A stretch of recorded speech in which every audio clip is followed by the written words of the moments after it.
The alley behind the restaurant breathed like a living creature, a long, narrow throat of shadows where cold wind scraped against metal dumpsters and the smell of old grease drifted like a memory that refused to fade.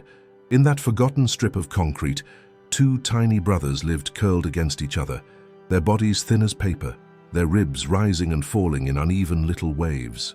They had survived storms, hunger, and nights when the world felt like nothing more than a collection of dangers arranged in different shapes. But the hardest part was always the same: staying together. The older brother had a small notch in his ear, the first Adanka object, a mark left by a night when a racing delivery cart came too close. The younger brother carried a darker wound, a fear of loud sounds that froze his legs whenever metal clashed or heavy footsteps struck the ground. They depended on each other the way abandoned creatures do, leaning into weakness, sharing courage, and trusting that if one moved, the other would follow. Every night, the restaurant doors burst open with noise, light, and the slam of trash bags hitting the ground. The brothers hid behind the rusted pipes, waiting until the danger passed before scavenging the scraps nobody wanted. Life was a rhythm of risk and refuge, hunger and hope. But everything began to change the night the alley lights flickered on, and a girl stood at the far end, small, quiet, clutching a backpack against her chest as if shielding something fragile inside herself. She didn't move toward them. She didn't call for them. She simply knelt and placed a small piece of grilled chicken on the ground, then stepped back into the glow of the street lamp. For the first time in their short lives, the brothers felt something unfamiliar rise between fear and survival, possibility. And the question that hovered in the cold air would define their fate. How far can two fragile hearts go when someone finally kneels down to see them? Not every rescue begins with courage, some begin with silence. Before we begin, if this story finds a place in you, if you still believe that love can come back even after everything, hit like, subscribe, and comment the city and state you're watching from. That's how I know where these stories are finding their way. This story unfolds in a quiet American neighborhood where the streets breathe in long winter sighs, and a single narrow alley separates routine life from the unseen battle for survival waged by two abandoned kittens. In that alley, noise meant danger, shadows meant threats, and every night unfolded like a test neither brother was sure they could pass again. Across the street lived a girl who rarely spoke at school, who carried her books close to her chest, and who looked both older and younger than her years depending on the day. She watched the alley through her bedroom window, not out of curiosity, but because loneliness teaches you to notice other lonely things. She saw the brothers slip from behind the dumpster, their movements cautious, their bodies too thin. She saw them lick empty takeout containers, jump back from sudden noises, and press tightly against each other, as if afraid the world might separate them at any moment. Her home was filled with voices that argued over small things. She lived in a place where tenderness was often misplaced or swallowed before reaching the surface. But every evening, as the sun dipped behind rooftops and the restaurant lights flickered on, she packed scraps from her dinner into a small container and walked to the alley with steps soft enough not to scare the fragile lives waiting there. The older brother watched her first, eyes sharp, tail low. The younger brother stayed behind him, trembling at each distant horn or clattering dish from the restaurant kitchen. But the smell of warm chicken carried through the cold air, crossing the distance between fear and trust, and with one careful step, their world began to shift. The girl didn't speak the first time the brothers approached the food she left. She just stood there, hands tucked into her sleeves, backpack pressed against her stomach as if holding herself together. The older brother crept forward with slow, calculated steps, ears pivoting to track every restaurant sound behind him. The younger brother followed inches behind, trembling so hard his whiskers quivered. When they reached the small piece of chicken, the older brother nudged it toward his sibling first, a habit formed through nights of scarcity. Only after the younger one ate did he take a cautious bite. The girl's breath left her in a shaky exhale, part relief, part wonder. She knelt slowly, lowering herself to their level, but not too close. She didn't want to break whatever fragile thread had formed between them. The older brother sniffed the air near her shoe, but backed away quickly when a door slammed across the alley. The younger brother darted behind him, pressing their bodies together. Life in the alley did not allow trust to grow easily, but it allowed curiosity, and curiosity was the first seed of change. The next evening she returned, and the evening after that. Always around the same time, always with something warm wrapped in foil inside her backpack. The brothers learned the pattern. The sound of her footsteps became a signal, not danger, not threat, but possibility. The older brother began meeting her halfway down the alley. The younger one hid at first, then peeked out, then finally approached when his brother nudged him gently forward. The girl began whispering to them in a soft voice, the kind of voice that carries tenderness even when words fail. Her family's arguments leaked through her windows every night. This alley was the only place where her voice ever settled gently. "You two? You're so small," she whispered one night, placing a softer piece of chicken on the ground.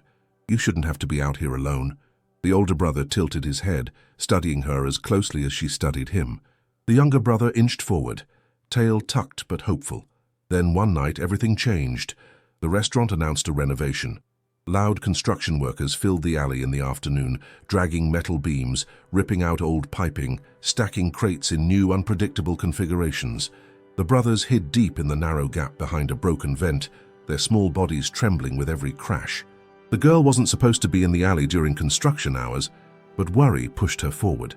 She found the entrance blocked by debris and new fencing. "No," she whispered, gripping the chain-link barrier. "No, no. Where are you? Where did you go?" She climbed through a hole in the fence her small frame barely fit through. Dust filled the air. The clatter of tools echoed like thunder. She moved carefully, scanning every shadow with frantic, wide eyes. "Where are you?" she whispered again, voice breaking with panic. A low mule answered, thin, muffled. The sound came from behind the vent. She rushed to it, dropping to her knees. There, pressed together in fear, were the brothers. The younger one's tiny body trembled uncontrollably. The older one stood in front of him, tail low but firm, protecting him despite his own terror. The girl reached for them but stopped, not wanting to frighten them more. "It's okay," she whispered. "I'm here. I'm not leaving you." A worker rounded the corner with a heavy crate. "Kid, you can't be back here. It's dangerous." She ignored him. "Come on," she pleaded softly. "Please, come out." The older brother moved first, not toward her, but toward danger. He stepped in front of the younger one as the worker approached, fur bristling, body trembling, but refusing to retreat. The girl saw it happen. The bravery, the desperation, the willingness to face something bigger than himself. She stood. "Stop!" she shouted at the worker, surprising even herself. "They live here. You're scaring them." The worker paused, startled by the force in her voice. "These kittens," she said, chest rising fast. "They don't have anyone else." The worker hesitated. The alley fell into a tense quiet. Then he sighed. "Listen, kid, we're closing this whole section tomorrow. Everything gets cleared out. Anything living in here won't be safe." She felt her heartbeat drop. Tomorrow. Tomorrow they would lose their home. Tomorrow everything would collapse. She knelt again, tears welling. "I won't let anything happen to you," she whispered. And for the first time, the older brother stepped forward, touching his forehead gently to her wrist. The younger brother followed, pressing against her hand. A choice made in desperation, but also in trust. She scooped them into her backpack, carefully, gently, zipping it part way so they could breathe freely. The brothers huddled together inside, their tiny hearts racing. She held the straps tightly as if carrying the most fragile pieces of her world. At home, she faced a different kind of battle. Her father frowned when he saw her tiptoe into the house. "What are you hiding?" Her mother sighed sharply. "You can't bring animals in here. We barely manage as it is." "They'll be quiet," the girl pleaded. "Please, just for tonight. It's too cold out there. And the alley. They're clearing everything tomorrow. They'll die if I leave them." Her parents exchanged a tired, frustrated look. Her father opened his mouth to respond, but Trax's story had taught us something. Sometimes the smallest creatures soften the hardest hearts. A tiny mule escaped the backpack. Her parents' expressions shifted. Her father knelt, unzipping the bag slightly. Two pairs of trembling eyes looked back at him, their small bodies pressed so tightly together they seemed like one shape. He sighed, not out of anger, but out of unexpected tenderness. "Oh, they're babies," he murmured. Her mother's voice softened. "They're terrified. They're brothers," the girl whispered, "and they only have each other." The house fell silent. A decision hovered in the air. Then her mother exhaled. "One night," her father nodded. "One night, but we'll talk tomorrow." The girl hugged the backpack gently, tears of relief warming her cheeks. She whispered to the trembling shapes inside, "You're safe now, I promise." That night, the girl transformed her small bedroom into a sanctuary. She placed soft towels inside a cardboard box, added an old sweater she no longer wore, and set 2 bowls of warm milk beside it. The room, normally silent except for the muffled arguments drifting from the hallway, now felt alive, pulsing with tiny breaths, soft mews, and the trembling hope of 2 fragile brothers discovering safety for the first time. She opened the backpack slowly. The older brother stepped out first, cautious as always, his body angled protectively in front of the younger one. The younger brother followed, pressing himself against his sibling, eyes wide, paws uncertain on the carpet. "It's okay," she whispered, sitting cross-legged on the floor. "Nobody's going to hurt you here."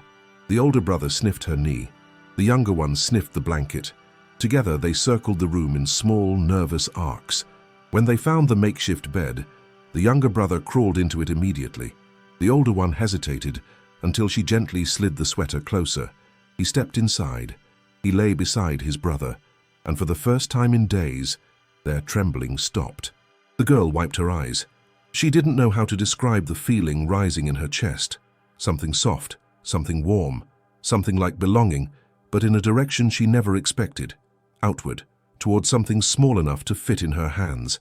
In the hallway, her parents spoke in low voices, not arguing but discussing. The girl froze, afraid every word meant the brothers would be taken away in the morning. But her mother peeked into the room before going to bed. "Make sure they sleep warm," she whispered. The girl nodded. Gratitude swelled in her silently, because tenderness, once offered, has a way of growing. Through the night, the brothers slept pressed so tightly together that their bodies rose and fell in one shared rhythm. The girl watched them until sleep overtook her too, curled under her blanket, facing the cardboard box as if guarding it with her dreams. Morning arrived with a sharp knock on her bedroom door. Her father stood with his coat already on. "They're starting construction soon," he said. "We should talk." Fear punched her chest. "Please," she whispered, voice cracking, "don't make me take them back out there." Her father looked toward the box. The brothers were awake, blinking sleepily, the younger one letting out a soft, raspy mewl. He sighed, rubbing his forehead with a tired hand. "I don't want animals in this house," he said gently. "You know that. We have enough responsibilities. Enough stress."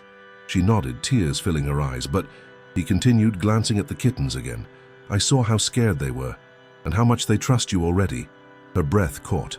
"So," he said, "let's figure this out. Together." She threw her arms around him, surprising him into a soft laugh. "But we need to set rules," he added. "They stay in your room for now. We see how things go, and we find them a vet to check their health." Her mother stepped into the room behind him. "And they'll need warm bedding, and proper food, and we clean this place top to bottom." The girl wiped her tears. "I'll do everything, I promise." Her mother smiled softly. "I know." The brothers watched from the box, unsure but curious. The older one tilted his head. The younger one pressed against him in quiet awe. They weren't being sent back. They weren't losing each other. They weren't returning to the alley. For the first time, they had a chance at something more than survival. Weeks passed. The girl named the older brother Brick, because he was the one who stood firm through every danger. The younger brother she named Willow, for his gentle nature and trembling courage. Each day became brighter, literally and figuratively, as Brick explored the bedroom with boldness and Willow learned to follow without fear. Her father built a small scratching post. Her mother brought home a blanket just because it was soft. Arguments in the house softened. Tenderness became contagious. Brick grew stronger. Willow grew braver. They learned the sunbeam spots on the carpet. They learned the sounds of footsteps belonging to people who loved them. They learned doors closing meant safety, not loss. And the girl, who once carried loneliness in her backpack the way others carried textbooks, discovered that love didn't need to be loud to be real. The brothers slept in her bed every night, one tucked behind her knees, the other curled against her pillow. They healed her as much as she healed them. Then one evening near the end of winter, her father sat on the couch holding 2 small collars, simple, soft, with little metal tags attached. "We thought it was time," he said. The girl covered her mouth with both hands as tears filled her eyes. Brick's tag read, "Brick, family."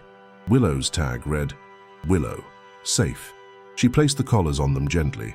Brick lifted his chin with quiet pride. Willow pressed his forehead to her hand, purring with a fragile sweetness that made her heart ache in the best way. Her father took a picture. Brick on her left shoulder, Willow curled in her arms. A new memory, a new beginning, a home reshaped by two tiny lives. Her mother stood in the doorway smiling softly. "Looks like they were meant to find us." The girl nodded, stroking their fur. "No," she whispered. "Looks like we were meant to find each other." In time, the alley behind the restaurant became just a memory, not of fear, but of where their story began. Brick and Willow had each other. They had safety, they had warmth, and they had a girl who understood what it felt like to be small and unseen, until someone knelt beside you and changed everything. The world is loud, life is unpredictable, but sometimes, in the quiet space between fear and hope, two tiny brothers and one lonely girl build a family out of simple, everyday bravery. A life far from the streets, a house filled with gentle nights, a future built on love, and none of them, not Brick, not Willow, not the girl, ever faced loneliness alone again.